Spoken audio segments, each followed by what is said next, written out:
once I got hit, I was like walking out of the gym saying my career's over. I thought it was over like, there and then. This time on Combat Central, WBA Oceania middleweight champion Joel Camko Camilleri. He missed me with 2 shots that would have knocked me out cold. Me and Jim have been close for a long time, so that's my dream, man. My dream is to go overseas now. Joel Camilleri is pressing hard to chase his dream of one day fighting overseas, and he could be looking at some massive bouts in the not too distant future. But a gruesome injury during a sparring session had the 33-year-old seriously believing his career was over. I sat down with Camilleri to find out more about the incident, his upcoming fight against a dangerous opponent, his savage sparring sessions against some UFC fighters in Thailand, and a myriad of other topics.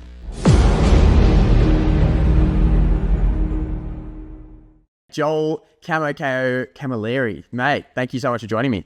You said it well, man. Not bad.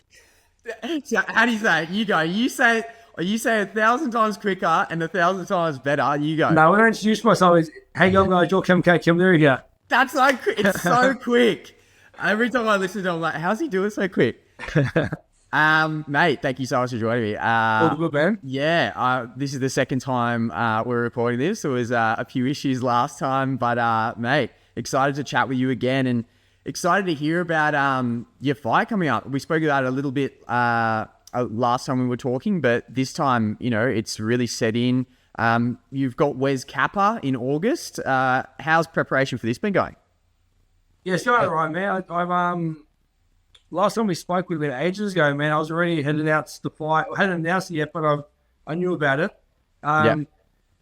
We're 6 weeks out now, so I started setting up the sparring a bit, getting the rounds, and I just started to drop the weight and get into shape now. But it's going to plan. Yeah, nice. We were talking last time about your move to Sydney. How has that been? You know, I saw the other day you posted something up saying 6 months. You survived 6 months in Sydney. Did it feel like you needed to survive, literally survive? I think the first, I fought in April, you know, so Jan, for Feb, March, April, like the first 3-4 months was surviving, like just trying to get through everything, getting through that fight. Once the fight was over, things kind of calmed down a bit. So it's been pretty good since then. Sydney's not bad. It's like, you know, I'm close to the beaches. I got good mates here. I keep active in the gym and outside the gym. So there's no difference. Just now it's a bit more settled. I've learned my job as the manager and head coach of the Zoo Fight Club while preparing for a fight. So it's it's all settled down. That's awesome. So you're getting used to not having the most amazing cafes in the world at your door. Wait, are you from Sydney or? I'm from Sydney. Yeah. I'm from Sydney originally, always. But I know a lot of people from Melbourne always crap on about how good the coffee is down there and how much better it is. Oh, you know what? Like going back to Melbourne recently as well. Like I can definitely say the coffee and food is better in Melbourne. But then again, like the lifestyle of Sydney with the beaches around is a bit better. Yeah. So yeah, I'm kind of getting used to it. I went to the corridor just now and I'm looking for a coffee. I couldn't find a coffee, so I'm doing this interview with no coffee. You know, what time is it? Oh, mate. You're doing it proud. Well, thank you for doing that, mate. I feel bad for you.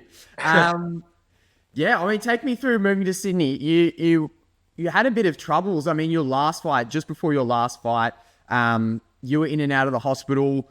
Walk me through that. I mean, take me through how hard that was, before your last fight, you know, going to hospital. And if you can explain, don't obviously, if you don't want to give the full explanation of what the injury and stuff was, but yeah, give us a bit of an update.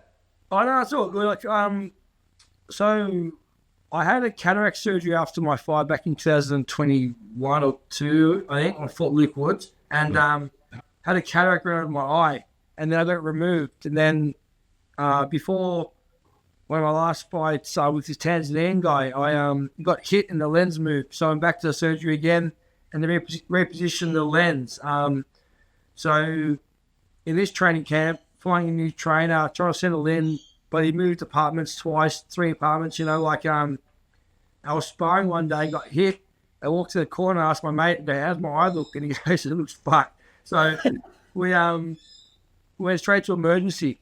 I was meant to have a boxing class that night and stuff, so I went to emergency, and the doctor, the eye specialist, looked at my eye and said, is that how your eye's meant to be? And I'm like, fuck, I shouldn't, you know? You know what I mean? Like, so we have to like contact my surgeon, find out where to put my lens. Like, was at the right place? So my lens was out of place, and it still is. But they said that I can see well enough for to fight. I can actually read pretty decently. So right now it's about avoiding surgery, because the surgery will actually make it worse, and it could like cause extra scarring, which could be detrimental to my future, you know? Shivers. So that almost sounds like, God, that's intense. So when you found out that news, were you worried that it might completely impact your career, potentially ending it? Yeah, like once I got hit, I was like walking out of the gym saying my career's over. I thought it was over like there and then. Then we fast forward, like got the all clear, had one of my, I think my second last spar with this guy, Kai Hodgson, got hit in the eye, and it moved again. And I was like, nah, man, this is crazy. So for the rest of my career, I'm going to wear one of those nose bar head guards. I can't wear it, even an open face or even the ones that close. I've got to have a nose bar head guard. My last couple of weeks with my trainer, Dino, I was wearing a head guard for pad work, because he hits back and he counters my punches and stuff and hits me, and that was more dangerous than my sparring. So I was wearing a nose bar head guard while doing pad work. Wow. God, that's pretty intense. I mean, this kind of almost sounds reminiscent of, do you know Michael Bisping, how he's got one eye? Yeah, and I built confidence from that, man, because Michael Bisping got one eye for a lot of his career, one eye, you know, and then that new UFC fighter, I actually sparred him in Thailand, Shara Bullet. Oh, yeah, he's great. That's, yeah. And I sparred him, and I didn't know he had one eye. I thought he had just freaky eyes, and so I sparred him, and I wish I knew beforehand. I would have went to the one side, you know, like, but he made me go southpaw, because he had a southpaw fight coming up. This is about 2 fights ago, and after the fight and the photo, whatever else, and that, and spoke to him on Instagram, and yeah, he's got one eye. It's crazy, man. I looked it up, and he got one eye. Been fighting one eye for a long time, so I'm like, man, like, if I've got one kind of altered kind of, you know, disadvantaged eye, it's nothing compared to him. Well, that would be an amazing experience getting to spar against him. How did you go? Was it a good matchup? Yeah, I'm lucky it was just boxing. Like, we just boxed. We're at Tiger Muay Thai, and I was known there as the pro boxer, and I was a trainer there too, and I was sparring, and he was in the other ring beside me, and he never will talk to me. He doesn't talk to nobody, apart from like the Russians and the Dagestanis. So I looked over to him, he looked at me, and I said, sparring? He looked at me, looked at his trainer, and the trainer goes, yes, go sparring. And then his trainer came over, or the guy who was there, he's another UFC fighter as well. His name's Timo or something. He was in the last Conor McGregor in that, the Ultimate Fighter. And he goes, I need you to fight, to spar southpaw. I'm like, bro, the guy's like 6'2", 6'3", like, he's a monster. I'm sparring southpaw. I can't fight southpaw. So, sparred in 3 rounds. Sparred in a few rounds, maybe 2-3 rounds. And, no, I done really good. He actually put up a post on Instagram saying, when to battle with boxer, and I lose battle. So, I done all right. Well, there we go. You got it. Yeah, he's a translator. He's a terrifying looking dude. I mean, with that one eye, and I think he called himself a pirate or something along those lines. But yeah, he's a scary looking dude. Yeah, great MMA fighter. But that's amazing. Have there been any other big names that you've sparred against at Tiger Muay Thai? I just sparred Peter Yan. Oh yeah. So I did 5-minute rounds. Just got Peter Yan. At that time, there was another guy named Ilham Nazimov who fights at Eagle FC for Khabib. Yep. And then I sparred Ahmed Surkin. Yep. You know Ahmed? Yeah. Yeah, so before the spar, I had a joke with his trainer and the Russians. I go, if they want, we'll do boxing and takedowns. But they didn't agree to it. And then I was sparring Ahmed in the cage, doing 5-minute rounds. We were sparring, moving around. I'm jabbing him. He's coming forward, and he just grabbed me. And then bang, straight to the ground. And pretended to hit me, you know. I was like, what the hell? Like, I thought he was bucking around, but then he done it 2 more times. And I can tell you straight out, like, Ahmed's, when he grabs you, you're not getting out of it, man. He's tough as nails. Yeah. Yeah, it's different, isn't it? I done one round with Darren Till as well, actually. Oh, did you? Yeah, during the Tiger sparring class. Yep. But he would have been, I'm telling you now, he was about 100 kgs, man. Like, he was huge. When was it?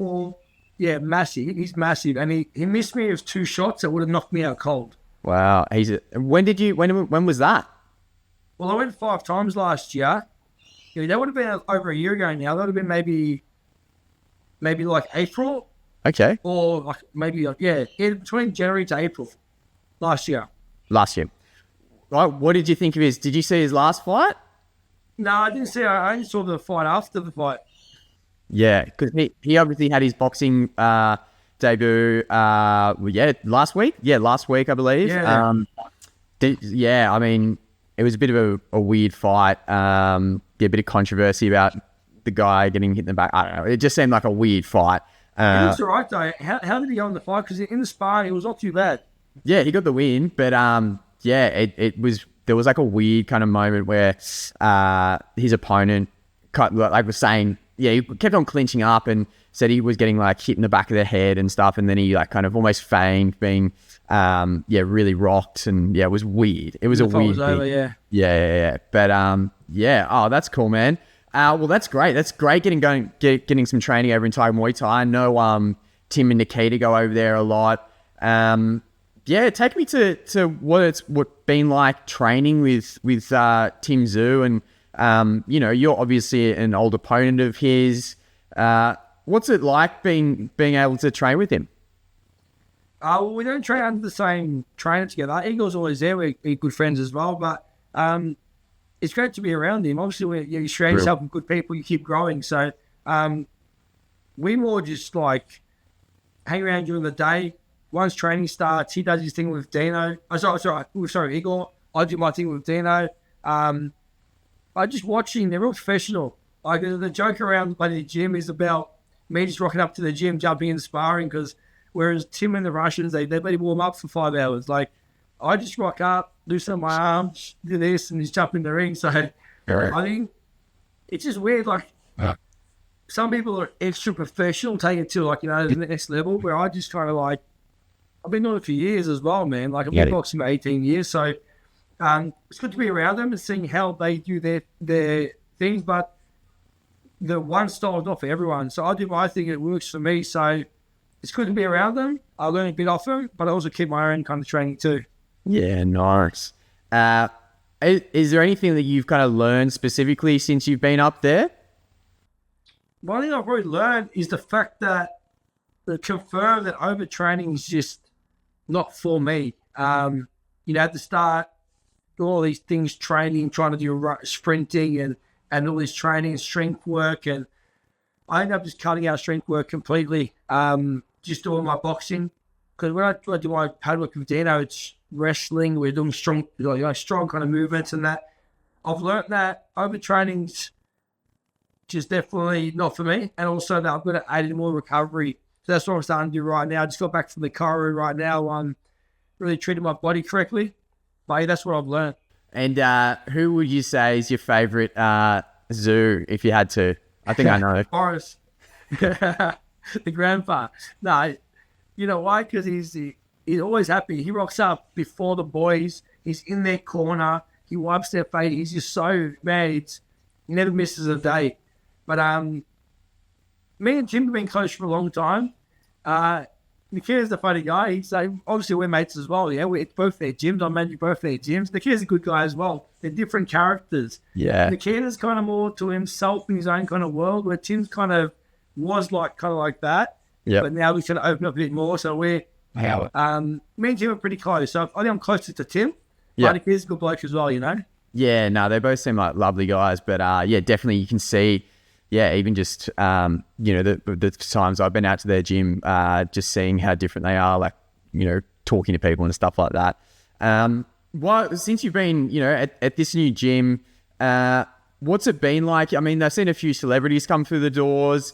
I saw Jack White and you were training him the other day, and you take him, and train him a bit. What's it been like training people like Jack White? I wasn't training Jack White, actually. Tim's cut man, Mark Gambon, actually brought him into the gym to train. And they're doing a bit of training. I haven't really been training. They're all celebrities all around the gym. Like, To be honest with you, man, the Zoo Fight Club is I think it should be bigger than like what it is. As in, like people think like everyone's gonna come there, all the celebrities and that. Nah, Tim and that just like they wanted the gym to ourselves, a kind of personal gym where only members can come in. We don't really open it to the public unless we get a request and I walk them through the gym and that. But no, it's real closed off. People assume we're in a big gym is by itself. No, we're in a PCYC, Police Youth Club. You walk in, you're up the stairs, and our gym's up top. Like, it's real kind of excluded, you know? Yeah, it's cool like that, isn't it? It's much better, yeah. Yeah, for sure. Where do you see yourself going after this fight, man? I mean, I know you're not looking through Wes Kappa at all, but where can you see yourself going? And what's on the horizons for you?